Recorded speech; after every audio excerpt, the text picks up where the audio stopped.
أعوذ بالله من الشيطان الرجيم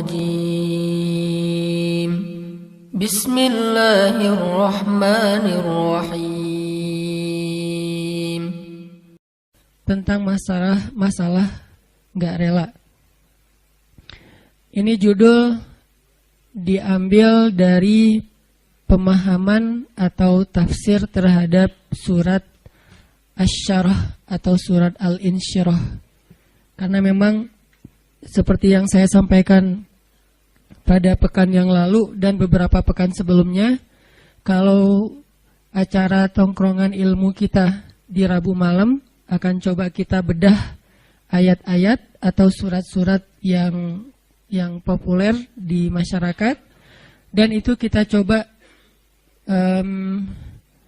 jadikan semacam standar ataupun quote ataupun petunjuk dalam hidup kita. Nah, kalau sebelumnya kita membahas tentang surat Ad-Duha, surat yang bercerita tentang galau, sedih, ngerasa sendiri, terus motivasi untuk tetap berserah kepada Allah, bahwa Allah gak pernah ninggalin kita, dan seterusnya dan seterusnya. Pada malam ini kita akan membahas tentang kelanjutan dari surat Ad-Duha, yaitu surat Al-Insyirah atau juga dikenal dengan surat Asy-Syarah. Judulnya memang agak sedikit bebas, yang jelas nanti temanya akan berkaitan dengan surat tersebut, tentang gimana caranya biar sesuatu yang bikin kita tadinya gak rela jadi rela.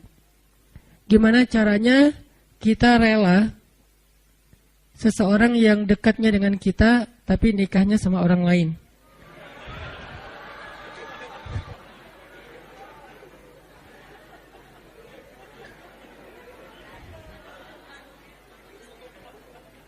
Soalnya saya juga gak rela. Enak aja. Gimana caranya kayak gitu? Maaf ya, saya belum pernah ngerasain sakit sejauh itu, sedalam itu. Sesakit-sakitnya saya masih ada obatnya. Sekarang udah terobati. Apaan sih?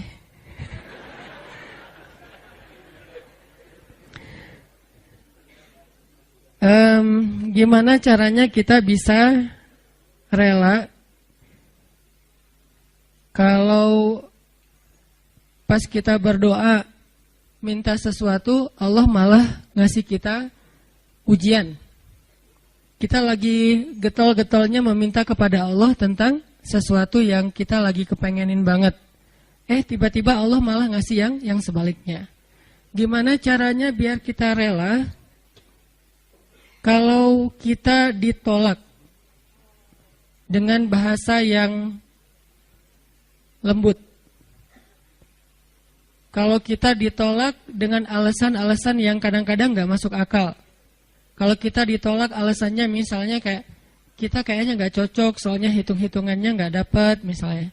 Atau karena mitos-mitos tertentu, atau orang tuanya kayak gak sreg gitu sama kita, padahal kita udah berjuang untuk caper-caperan habis-habisan, modalnya juga udah keluar banyak, tapi ditolak. Gimana caranya kita rela atau lega? Gimana biar kita lega? Ini ada nih. Kalau kita ke masjid pakai sendal eger, pulangnya nyeker. Siapa nih? Terus banyak yang jawabannya politik gitu, gak usah dibaca. Nah, gitu-gitu deh.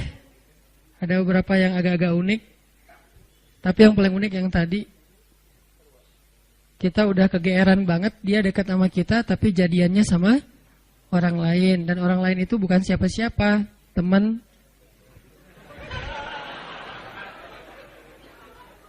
Nah, itu jahat banget.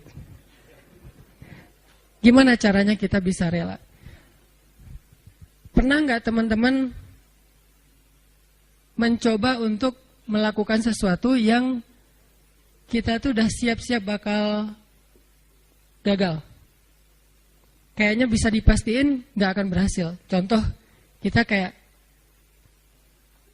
mau ngedatangin seorang calon mertua yang anaknya itu idola kampus banget, atau idola sekolah, atau teman masa kecil kayak Spider-Man atau apalah.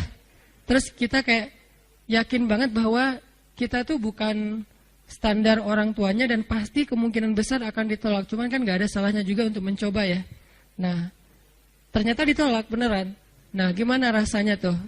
Apakah kita bisa benar-benar lega dan nggak dendam sama dia? Apakah kita benar-benar bisa ngerasa lega dan akhirnya bisa maafin orang tersebut kalau dia misalnya ngezolimin kita, ngejailin kita, ngecurangin kita, nikung kita?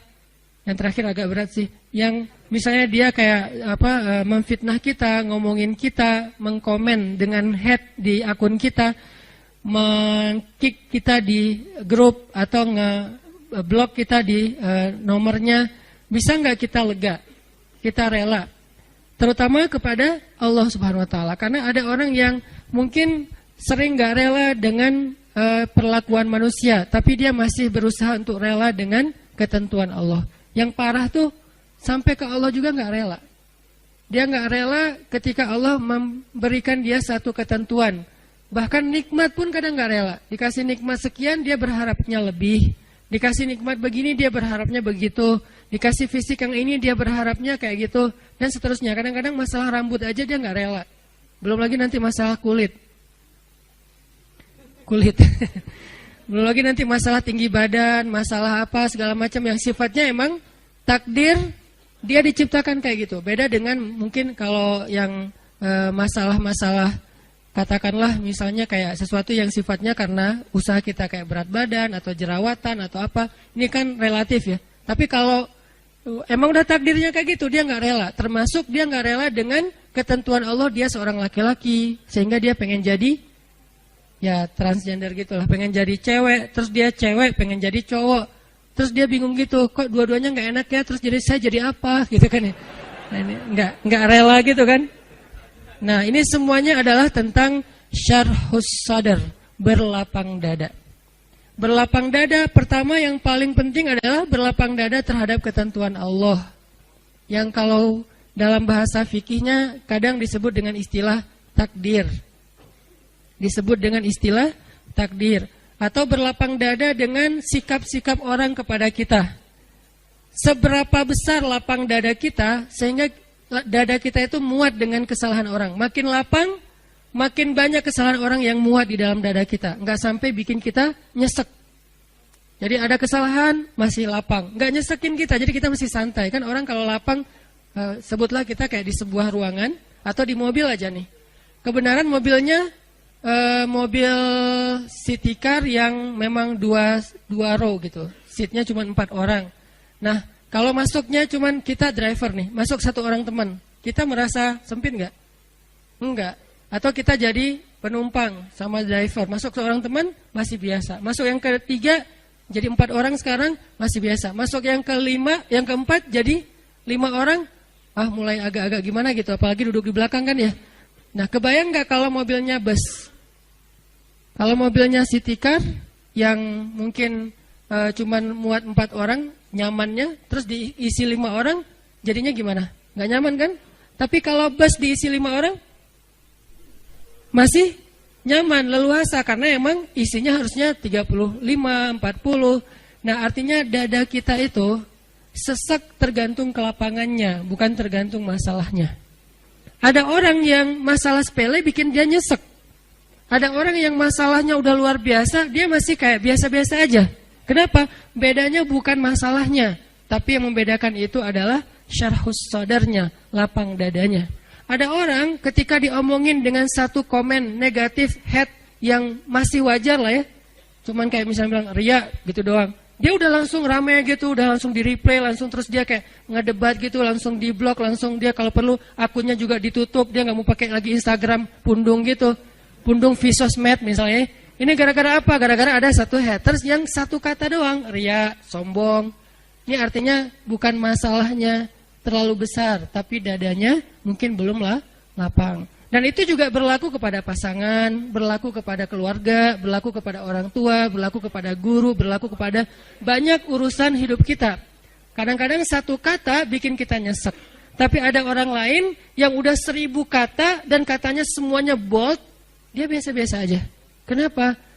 Mungkin 2 kemungkinan. Dia orangnya cuek orang yang nggak mau ngikutin kayak gitu-gitu, dan itu juga bisa jadi buah dari kelapangan dada, atau kemungkinan kedua adalah dia dadanya emang lapang, hatinya emang lapang. Sehingga salah satu yang kita selalu doain itu apa? Rabbi syrahli, malah sebelum yang lain-lain, Rabbi syrahli sadri. Inilah yang diminta oleh Nabi Musa ketika Nabi Musa diutus kepada Fir'aun. Allah berfirman di surat Toha, idhab ila Fir'aun innahu tagha. Pergilah kamu kepada Fir'aun, dia itu jahat banget. Tagha itu jahat banget. Tagha itu zalim banget. Tagha itu durhaka. Tagha itu sangat sombong. Tagha itu udah luar biasa kejahatannya. Bukan lagi orang yang kejahatannya masih wajar. Udah di atas wajar, namanya tagha. Innahu tagha. Fir'aun itu luar biasa jahatnya. Apa kata-kata Musa? Musa nggak bilang, ya Allah beri saya senjata. Karena kalau Musa minta senjata, Allah bakalan kasih senjata yang bisa ngalahin Fir'aun. Musa nggak bilang, ya Allah kasih saya misalnya harta, supaya saya bisa ngebeli semua kekayaan Fir'aun, kekuasaan Fir'aun saya bayarin aja, lebih daripada Qarun. Malah yang diminta oleh Musa dalam misi yang sangat berat itu apa? Qala Rabbi syrahli sadri. Itu pertama yang diminta sama Musa. Musa berdoa setelah Allah memberi dia perintah.